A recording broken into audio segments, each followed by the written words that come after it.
ಶಿಡ್ಲಘಟ್ಟ ಪೌರಾಯುಕ್ತರನ್ನ ನಿಂದಿಸಿದ್ದ ಅಪರಾಧದ ಮುಂದುವರಿದ ಭಾಗವಾಗಿ ಇಂದು ರಾಜೀವ್ ಗೌಡನನ್ನ ನ್ಯಾಯಾಲಯಕ್ಕೆ ಕರೆದೊಯ್ಯಲಾಗಿತ್ತು. ನ್ಯಾಯಾಲಯ ರಾಜೀವ್ ಗೌಡನನ್ನ 2 ದಿನಗಳ ಪೊಲೀಸ್ ಕಸ್ಟಡಿಗೆ ವಹಿಸಿದ್ದು ವಕೀಲರ ಸಮ್ಮುಖದಲ್ಲಿ ಪೊಲೀಸ್ ತನಿಖೆಗೆ ಸಹಕರಿಸಬೇಕೆಂದು ಮನವಿ ಮಾಡಿದೆ. ಇನ್ನು 30ನೇ ತಾರೀಕು ಬೇಲ್ ಅಪ್ಲಿಕೇಶನ್ ಆರ್ಡರ್ ಆಗಲಿದೆ. ಬೇಲ್ ಆಗುವ ಸಾಧ್ಯತೆಗಳಿದ್ದು ಅದಕ್ಕಾಗಿ ಕಾದು ನೋಡಬೇಕಿದೆ. ಆರ್ಗ್ಯುಮೆಂಟ್ಸ್ ಆಗಬೇಕಿತ್ತು ನಾನು ಹೇಳಿದ್ದೆ ಸರ್. ಇವತ್ತು ಆರ್ಗ್ಯುಮೆಂಟ್ ಮಾಡಿ ಅಂತ ಬೇಲ್ ಅಪ್ಲಿಕೇಶನ್ನ ಫೈನಲ್ ಆರ್ಗ್ಯುಮೆಂಟ್ನ ಕೇಳಿದ್ದಾರೆ. 30ನೇ ತಾರೀಕಿಗೆ ಆರ್ಡರ್ಸ್ಗೆ ಪೋಸ್ಟ್ ಮಾಡಿ. ಸೊ 30ನೇ ತಾರೀಕು ಬೇಲ್ ಅಪ್ಲಿಕೇಶನ್ ಆರ್ಡರ್ ಆಗುತ್ತೆ. ಸೊ ಅದಕ್ಕಾಗಿ ನಾವು ಕಾಯಬೇಕಾಗುತ್ತೆ.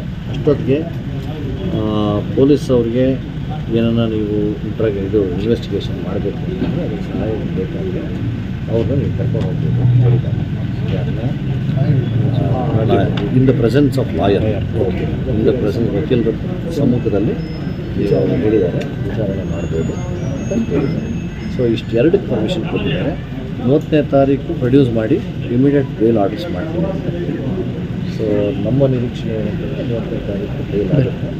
ಅದುವರೆಗೂ ಇನ್ವೆಸ್ಟಿಗೇಷನ್ ಜೊತೆಗೆ ಏನು ಕೋಆಪ್ರೇಷನ್ ಮಾಡಬೇಕು, ಅದಕ್ಕಾಗಿ ಒಬ್ಬ ಲಾಯರ್ ಸಮ್ಮುಖದಲ್ಲಿ ಹೋಗ್ಬೋದು. ಇಂಟ್ರೋಗೇಷನ್ ಎಲ್ಲ ಲಾಯರ್ ಸಮ್ಮುಖದಲ್ಲಿ ಆಗಬೇಕು ಅಂತ ಕೋರ್ಟ್ ತನಿಖೆ ಬಾಕಿ ಇರೋದು. ಅವ್ರು ಹೇಳ್ತಾ ಇರೋದು ಈ ಮೊಬೈಲ್ ಫೋನ್ ಒಂದು ಬೇಕು ಅಂತ. ಸೊ ಆ ಮೊಬೈಲ್ ಫೋನ್ ಬೇಕು, ಅದರಿಂದ ಚಿಕ್ಕಮಂಗ್ಳೂರಿನ ಒಂದು ಹೊಸ ಮೊಬೈಲ್ ತಗೊಳ್ಬೇಕು.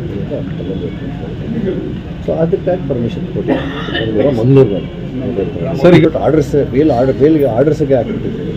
ಇನ್ನೇನು ಆಕ್ಷೇಪಣೆ ಸಲ್ಲಿಸೋದು, ಅವ್ರು ಆರ್ಡರ್ಸ್ಗೆ ಕೊಟ್ಟಿಲ್ಲ. 30ನೇ ತಾರೀಕು ಪ್ರೊಡಕ್ಷನ್ ಆಗಿದ ತಕ್ಷಣ ಆರ್ಡರ್ಸ್ ಬೇಲ್ ಆರ್ಡರ್ಸ್. ಇನ್ನೊಂದು ಪ್ರಕರಣದಲ್ಲಿ ಅದು ಇಷ್ಟೊಂದು ಈ ಪ್ರಕರಣದಷ್ಟು ಒಂದು ತೀವ್ರತೆ ಇಲ್ಲ, ಗಂಭೀರತೆ ಇಲ್ಲ. ಸೊ ಹಾಗಾಗಿ ಅದರಲ್ಲಿ ಒಂದೇ ಒಂದು ನಾನ್ ಬೇಲಬಲ್ ಇದೆ. ಇಷ್ಟು ತೀವ್ರತೆ ಇಲ್ವಲ್ಲ ನೋಡಿ, ಅದರಲ್ಲೂ ನೀವು ಪ್ರೊಡ್ಯೂಸ್ ಮಾಡಿಬಿಡಿ ಯಾವತ್ತೇ ಅಂತ ಹೇಳಿದ್ದಾರೆ.